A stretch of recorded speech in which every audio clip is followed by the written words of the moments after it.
Hello everyone, we start a new series of videos about servicing vertical type of pumps. In this video I would like to show you how to correctly disassemble this kind of pump for maintenance.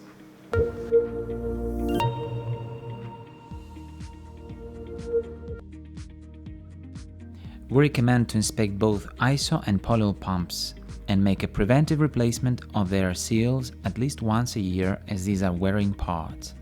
I'm going to use an ISO pump as an example, as they are equal from the point of view of their design. Once you have dismounted the pump from the machine, you should fix it firmly in the vise and use aluminium or plastic protection so as not to damage the exterior of the pump. First of all, remove the upper cup using a spanner number 38. It is important to have as flat version of that spanner as possible.